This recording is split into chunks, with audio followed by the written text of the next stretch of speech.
happens so much. I hear it. Like, I don't think it happens. It doesn't happen to me so much, but it happens to me. And when it happens, I wonder, is it them or is it me? And then if it happens again, I'm like, is it something I'm doing? Because I want to know. What's that movie? He's just not that into you. Yeah, right. Oh no, it feels terrible when that happens, right? In the meantime, we just we don't want it to happen, but it does. And I think we should talk about it today. Whenever you want to start different, I like to just get right into it. So whatever you want to do. There's also that other movie. Was that other movie? I think it's from the '90s. Richard Gere and Kevin Kline and Julia Roberts? Runaway. No, maybe it wasn't Julia Roberts. Runaway Bride. Who was in that? I don't remember who the woman was in it. I thought it was Julia Roberts, but I could be wrong. I don't remember, but I remember the movie, but I don't know who was in it. Just getting ghosted, right? Getting left at the altar. It feels like that sometimes when you get that silent treatment from your prospects or from your clients, and it sucks. Yeah, because sometimes your mind goes to that self-doubt, like, oh, I don't know why that happened, or did I do something? And well, let's cover some of these talking points today. All right, let's get into it. So we're going to talk to you about why clients and prospects go silent and how to fix it. So I'll just tell you what happened today real quick. I got this amazing card and brownies in the mail from Sarah. And I think if you do that, you're not going to go silent. Like, I haven't stopped talking about her. I posted a video on social media. Right.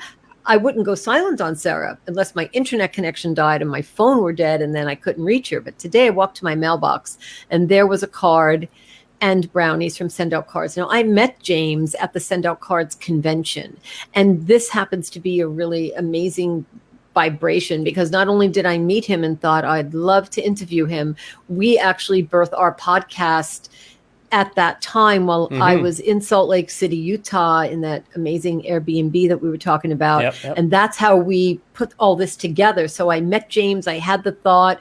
We went ahead and did that. And he's been a guest on our podcast. I'd have to look up the episode number. I think we were doing seasons then. We were doing authors. It might be the second or third season early in the first 30 episodes. Right. So we can, certainly reference going and listening to James because he's an icon in his industry. Right. And today we're taking a chapter out of his book. So we'll absolutely literally and figuratively, right, put credit to, do people ghost you? And if they do, how do you feel about it? Like, there's a common complaint that someone stops responding.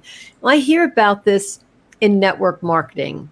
I don't know why they stopped talking to me. I was just about to tell them like how great my deal is and how fantastic, the lotion or potion or the card or the brownies or the cream is. I was just about to tell them how they can't live without my service.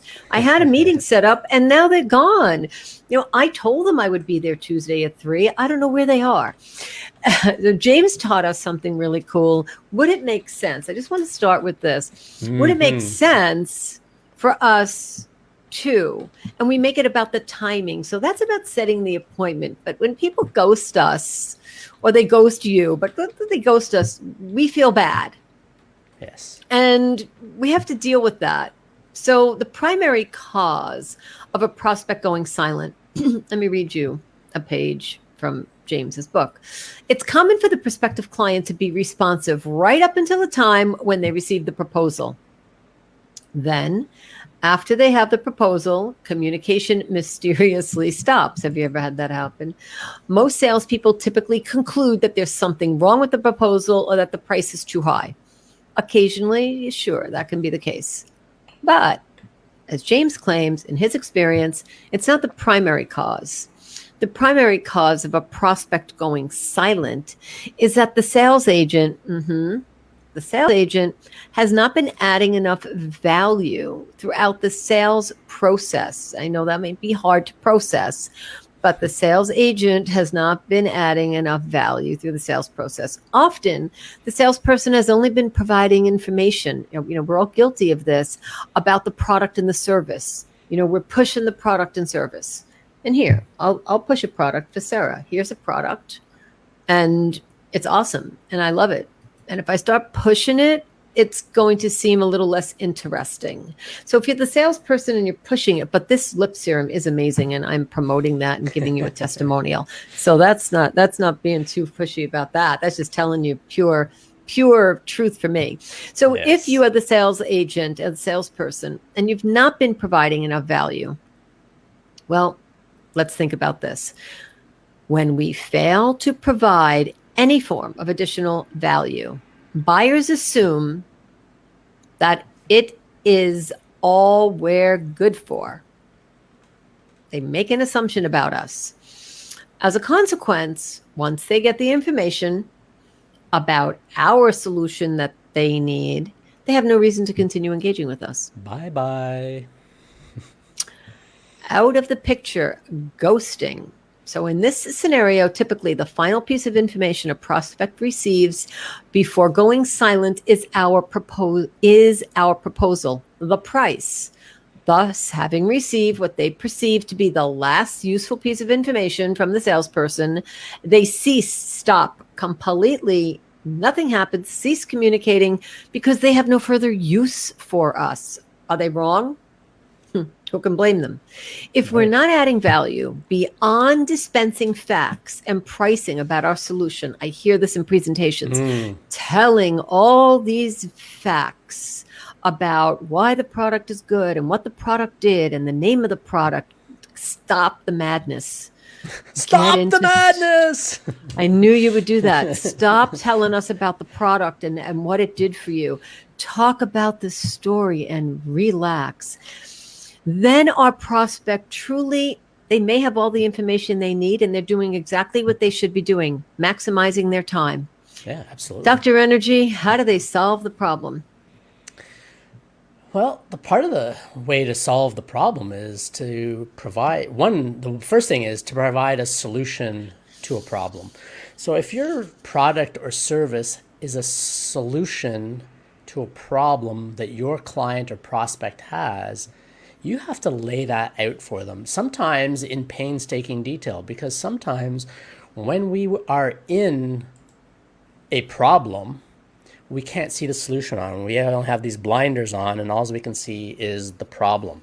So if we can help our clients or our prospects see that there's a problem or a potential problem coming down the road and what future problems may arise as a result of the way we're currently doing things, that's a useful service. There's no charge for that or anything. You're just simply pointing out to them, hey, look, have you thought of this or have you thought of that? You're simply providing another perspective and thereby creating value for them by helping them identify potential hurdles, challenges, roadblocks, and if you want to turn those around the other way, opportunities and potential wins for them down the road. So that's one of the ways that you can solve this problem for your clients of turning it into providing value to them rather than just spouting facts and figures. I could sit and tell you all the ways that chiropractic works for the nervous system, blah, blah, all that stuff, but it doesn't mean anything to you unless I can connect it to a problem that you're having and how it's going to solve that specific problem. And this is where part of the technique that Ra was talking about really comes into account. Would it make sense to? And you identify what you think the next step is for the client to take. They may say no. And if they say no, then you say, well, what would make sense to do next? If they say yes, then you say, great. And then you add on to that. So it keeps the conversation and the relationship advancing. It keeps building on what was done before, and you're adding value through the process as you go. So what James talks about is in the would it make sense? They may say no, but the question is posed like this. Would it make sense for us to meet Tuesday at 2?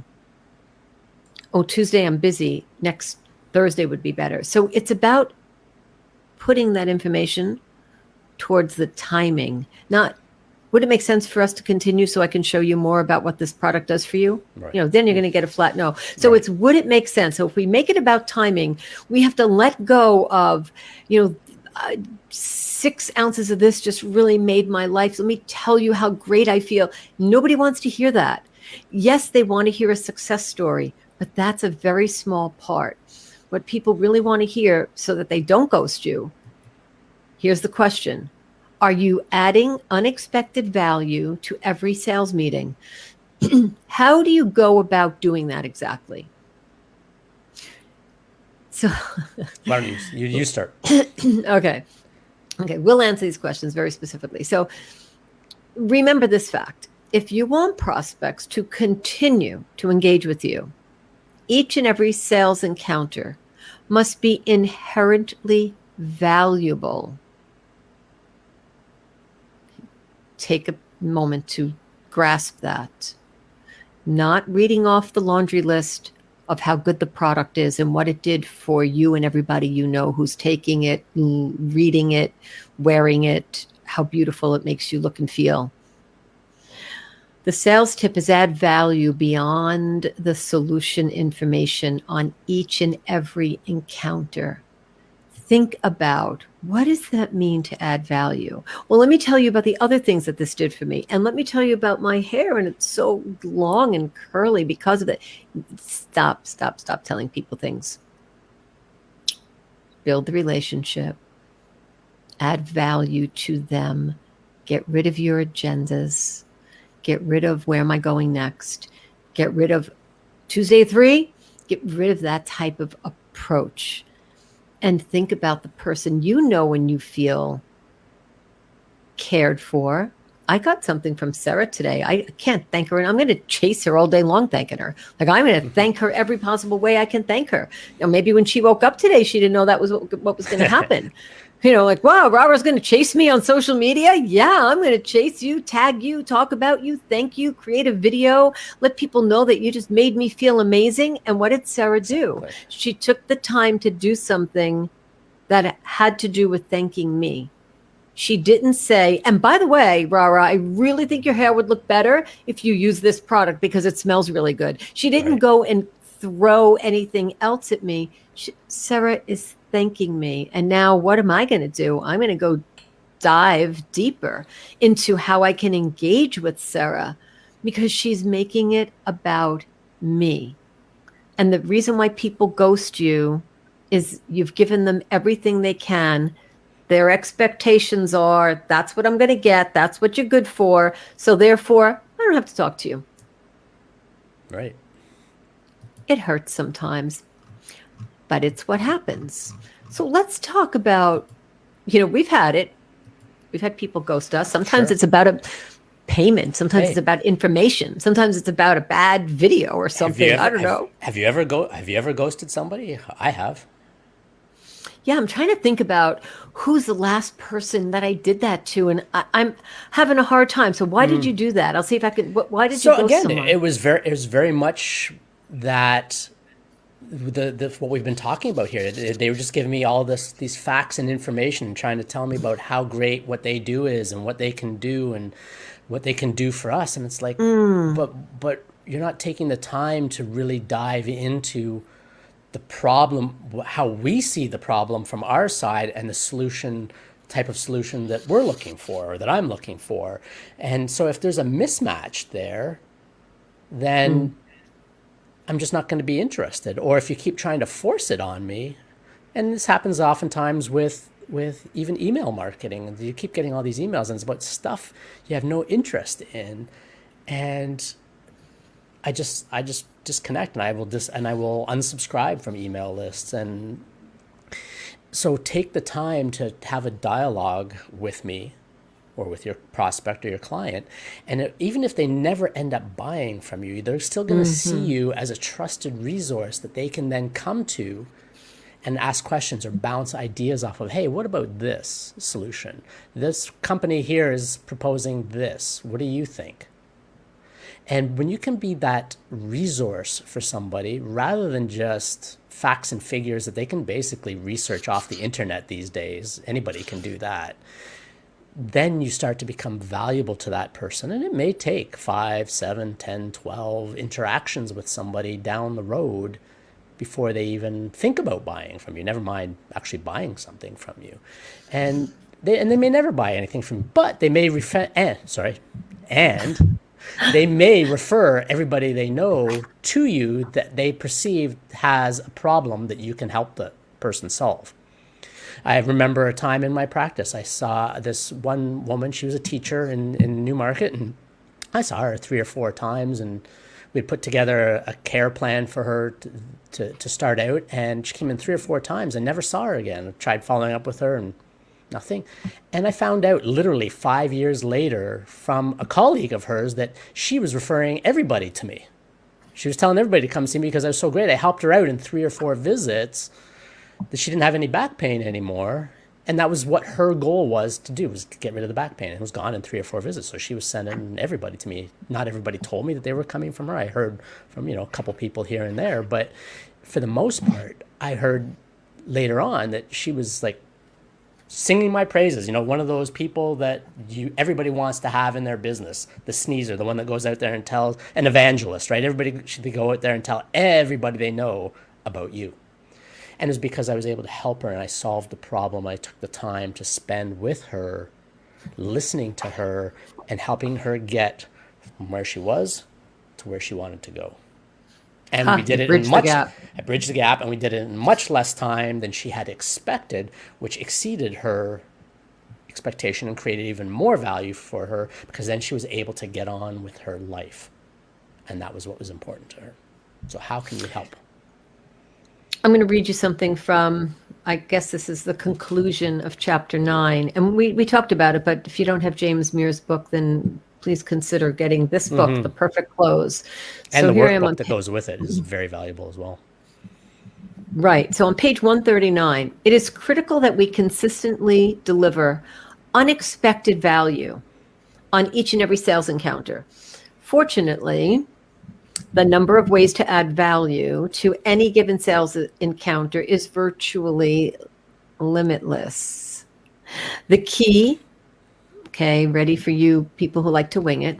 The key is to prepare. Do not wing it.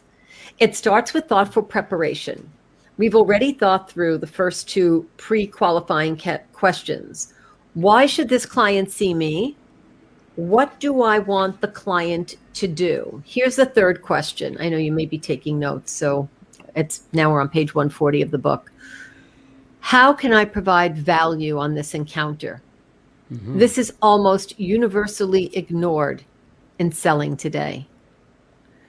So I won't continue to read from the book, but just think, if you happen to be one of those people, if you are talking about what it does for you, how your life is so much better.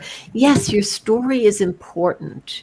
We talk about this time and time again. And the way you tell your story is not about how that brownie or that card changed my life. It's my story. Right. The story about who I am, what differentiates me because of my life experience. So if you want to know a little bit more about how to write your story, then certainly follow what we tell you. That's what I'm going to say. Like, just do what we tell you. Be like our Nana.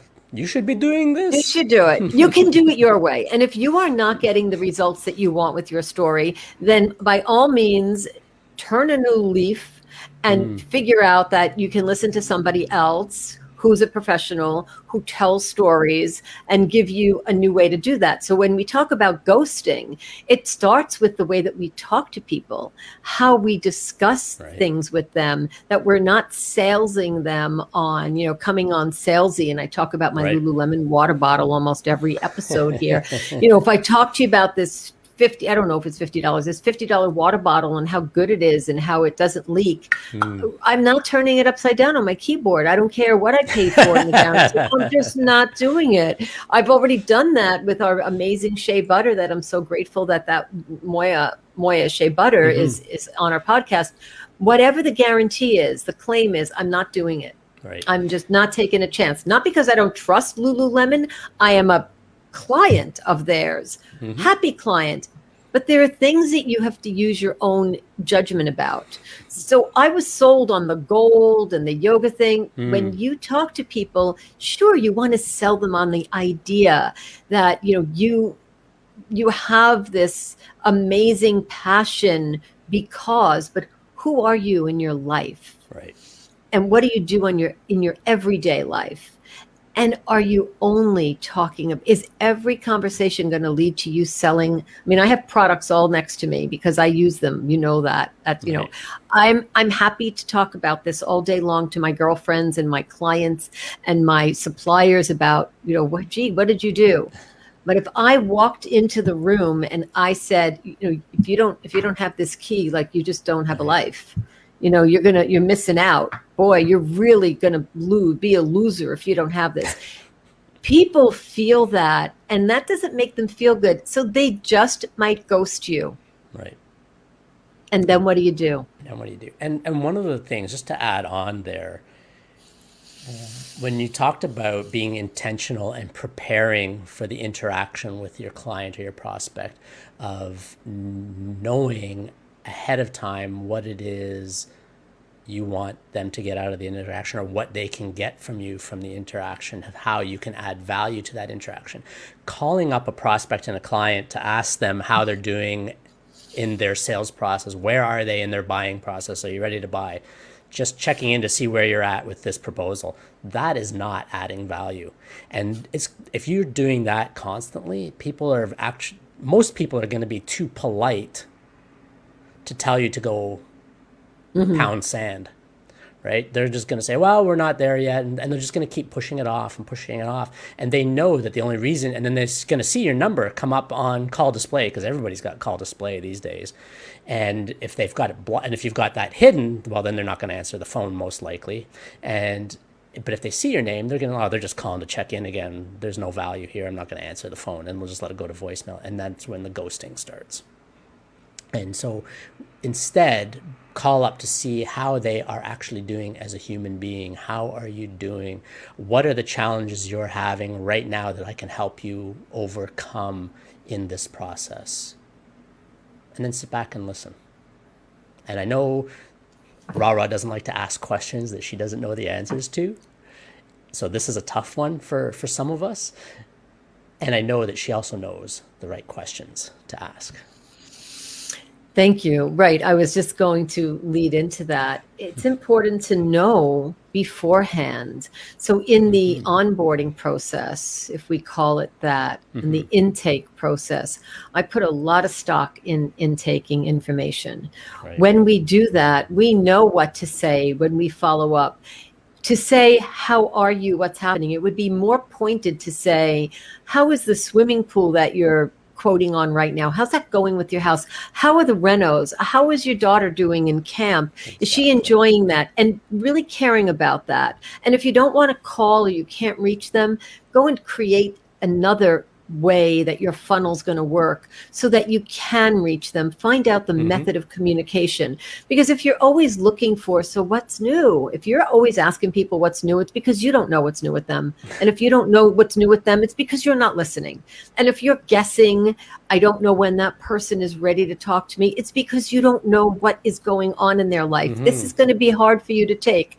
But if you're asking questions and you don't know the answer, you're not listening.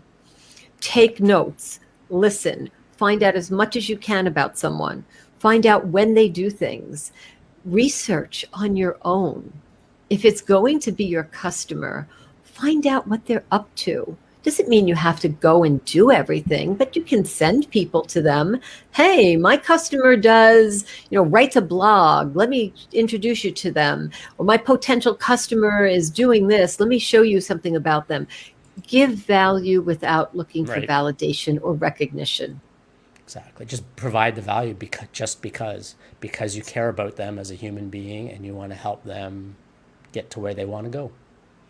And sometimes you have to write something off. If you've made a mistake with someone, you might not be able to recover. If they're just not ready to forgive and forget, you might have to write it off and then, go back again. Alex McCarsky always accused me of never letting go.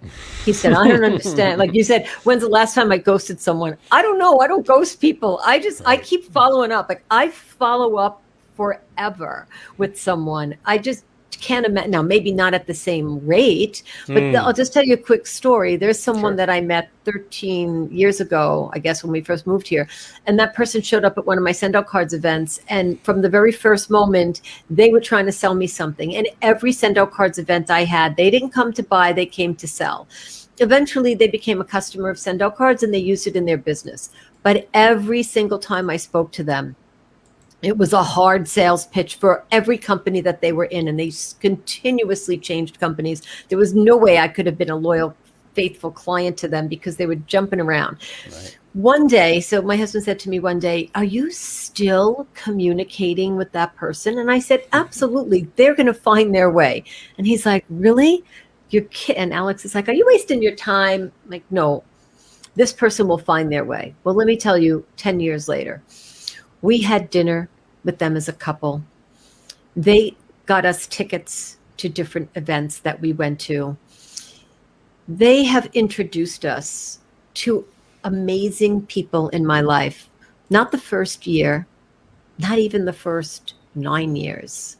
It took 10 years. Now, I know that you probably don't want to hang in there 10 years with someone, but let me tell you, I am so happy that I did, because I watched that person grow from a fish out of water to not understanding sales and follow-up, to using send out cards in their business, to creating value. And when I get a call from that person, I grab it, because I know that they are trying so hard to do something for me, probably harder than, some of my friends, because they really want to please me. And I, in return, do something to please them. So don't give up on people. Give them a chance, even if it takes 10 years. And that's a great lesson. I remember being at a train the trainer program. So where I learned, and this is going back 15 years now or more, on where I learned about how to be on stage and all of that. And I was having a conversation with the trainer, and I was saying, when you don't connect with person, you just say, okay, next. Some will, some won't. So what? Next. And start working with the next person. And he said, I disagree with that. And when he said that, it caused me to pause. And I asked the question, well, why do you disagree with it? What would you do instead? He said, I would have a conversation with the person.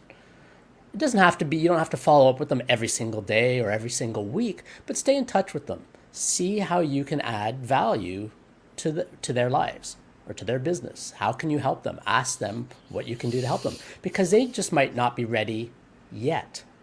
And if you just say next and leave that person behind, they're never going to become a client. But if you do, as Ra mentioned, nurture that relationship and just be of value to people, they're eventually going to they're either going to buy from you, or they're going to send people to you to buy from you. And it's going to help the business, and you build a good name for yourself in the business world or in the world as somebody who cares and follows up. And that alone creates an immense level of value.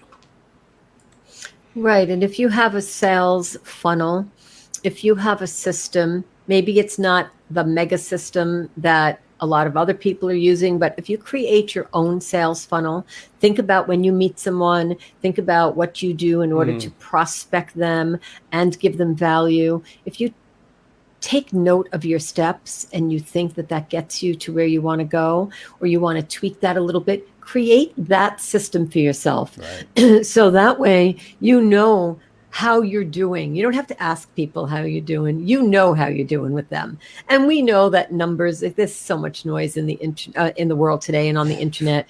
If you try to reach either one of us today, you're going to be one of how many people? So, we need to have a compelling subject line, and we need to have a compelling reason. We need to have so many things to stand out.